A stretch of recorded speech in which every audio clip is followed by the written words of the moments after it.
Shri Venkateswara gold తాకట్టులో ఉన్న మీ బంగారాన్ని విడిపించి కొనబడును.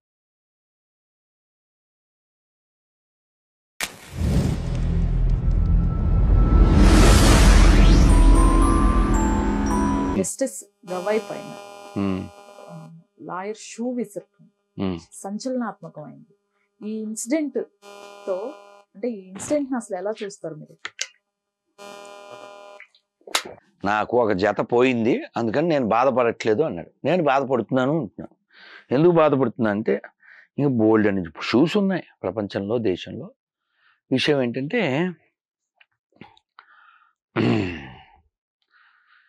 ఏదో సింహాసనం మీద ఏదో కూర్చోబెట్టడం అంటారు కదా, అలా కనకపు సింహాసనమున డాషను కూర్చుండబెట్టిన వెనకటి గుణమేళమాను అని. సో ఎవరైనా నీ దగ్గరకు సమస్యతో వస్తే, సమస్యకి నీ దగ్గర పరిష్కారం ఉందనుకో చెప్పు. ఇప్పుడు నేను అమ్మ మంచినీళ్ళు ఉన్నాయా అని అడిగాను అనుకో, గురుగారు ఒక్క క్షణం ఉండండి తెస్తాను, లేకపోతే అక్కడ ఉన్నదో ఎవడో ఏదో చేస్తా. నువ్వు పెద్ద మనిషివి, ఏంటి మంచినీళ్ళు కూడా తెచ్చుకోరా మీరు అని అంటావమ్మా? అనవు కదా.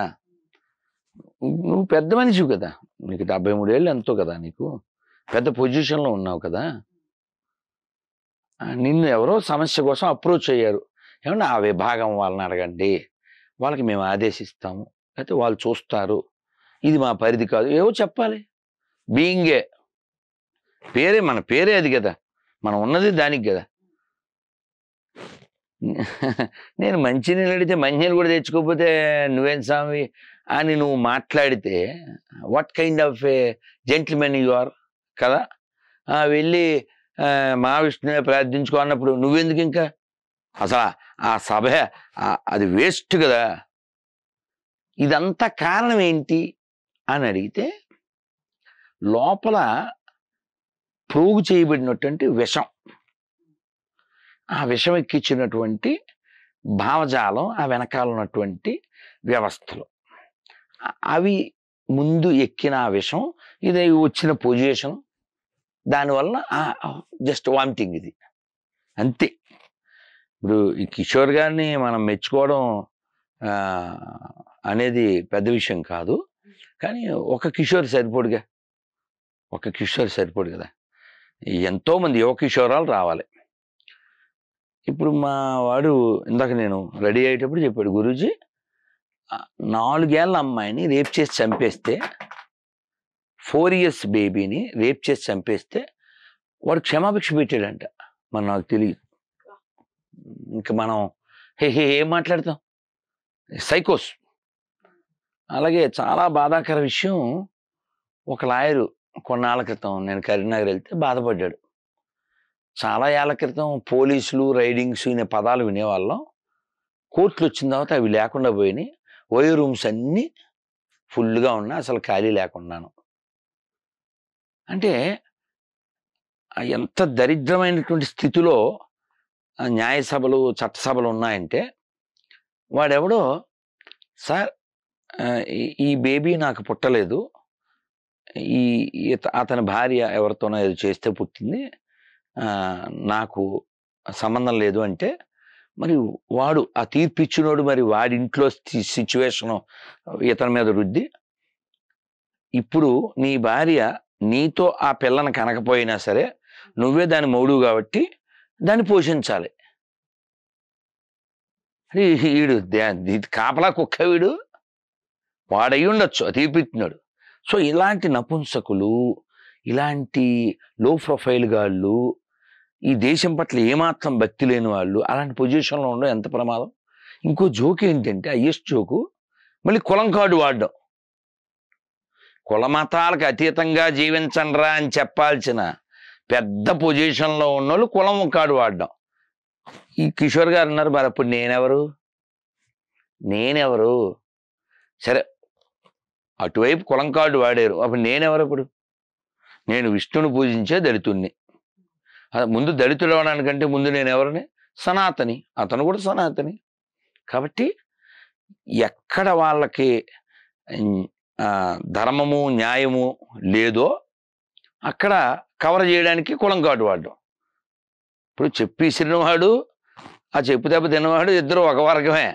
కానీ ఒకడు విషం ఎక్కినవాడు, ఒకడు విషయం ఉన్నవాడు, ఒకడు ధర్మం ఉన్నవాడు, ఒకడు ధర్మం లేనివాడు, అంతే. అంతేనమ్మా. కాబట్టి ఇక్కడ విషయం ఏంటంటే చాలా దురదృష్టకరం, బాధాకరం. కంచే చేను మేయడం లాంటి పదాలు వాడాలి. ఎవరైతే రక్షించాలో ఈ కుటుంబ వ్యవస్థ ప్రపంచం అంతా మన దేశానికి ఎందుకు వస్తుందమ్మా? ఎన్నిసార్లు చాగంటి గారు చెప్పారు. ఎవరైనా ఈ దేశానికి ఎందుకు వస్తారు? మేళ చూడడానికి వస్తారా? వాళ్ళ మేళలు వాళ్ళకి లేవా ఏంటి? రోడ్లు చూడడానికి వస్తారా? రోడ్లు వాళ్ళకి లేవా? ఎందుకు వస్తారు? ఇది ఋషుల భూమి కాబట్టి వస్తారు, ఇది వీరుల భూమి కాబట్టి వస్తారు, ఇది పుణ్యభూమి కాబట్టి వస్తారు. రోడ్ల కోసం బిల్డింగ్స్ కోసం ఎవరు రారు. ఇవన్నీ లేనప్పుడు కూడా ఈ దేశం చాలా రిచ్గా ఉంది. మన జీడిపి చాలా గొప్పది. ఇప్పుడు కాదు, ఎప్పుడో మన దేశాన్ని దోచుకోవడానికి వాళ్ళు రాకముందు మనం చాలా గొప్ప స్థితిలో ఉన్నాం. ఈ దోచుకునే దొంగల బ్యాచ్, ఆ భావజాలం ఉన్నవాళ్ళు ఈ దేశ నాశనం కోసం పనిచేసేటువంటి బ్యాచ్లో ఉండడం చాలా దురదృష్టకరం. చట్టాన్ని కాపాడవలసిన వాళ్ళు, దేశాన్ని కాపాడవలసిన వాళ్ళు, దేశాన్ని ఒక మంచి దిశలో పెట్టవలసిన వాళ్ళు నిర్లక్ష్యంగా వెకిలిగా ప్రవర్తించడం వారి యొక్క మానసిక దౌర్బల్యానికి అది ప్రతీక. సో ఆ పెద్ద పెద్ద పొజిషన్లో పెద్ద మనసున్న వాళ్ళు కావాలి. ఒక మాట చెప్తే దీనికి మంచి బాగుంటుంది. అంటే నిన్న మేము ఎవరినో కలిసినప్పుడు బాధపడుతూ చెప్పారు పెద్ద ఆయన. ఏమంటారండి, మమ్మల్ని పిలుస్తుంటారు విదేశాలకి, మేము అసలు అటువైపు వెళ్ళడానికి ఇష్టపడను, ఓపికలు టైములు కూడా లేవు, ఎందుకు వెళ్తేను, వాడో కుల సంఘం, వీడో కుల సంఘం, వాడో ప్రాంతం, వీడో ప్రాంతం, ఏమిటండి విదేశాలకు వెళ్ళాక కూడా ఈ దరిద్రం ఏంటండి అన్నప్పుడు నేను చెప్పాను. మొన్న ఆస్ట్రేలియాలో ఉన్నప్పుడు అక్కడ వాళ్ళతో చెప్పాను, మీరు అబ్రాడ్లో ఉండడం విషయం కాదు, బ్రాడ్గా ఉండడం విషయం.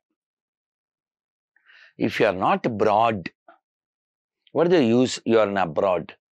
It's very bad and sad when you are mad కదా. కాబట్టి బ్రాడ్గా ఉండాలి.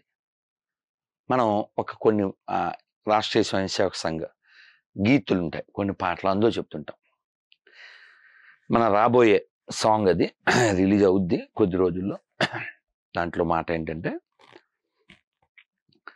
ప్రశస్త హైందవ ప్రజానీకమును ప్రేమ సూత్రమున కలపండో, సమస్త మానవ కళ్యాణానికి చక్కని బాటను వేయండో, భారత కీర్తిని నిలపండో, మన భారత కీర్తిని నిలపండో. ఇది రాబోయే పాట గురువు. రాబోయేదమ్మా. సూపర్. ఆల్రెడీ పాడేశాం, మా వాడు ఇంకా ఏవో చేస్తున్నాడు, రిలీజ్ అవ్వాలి. కాబట్టి భారత కీర్తిని నిలిపేటువంటి వాళ్ళు అన్ని స్థానాల్లో ఉండాలి.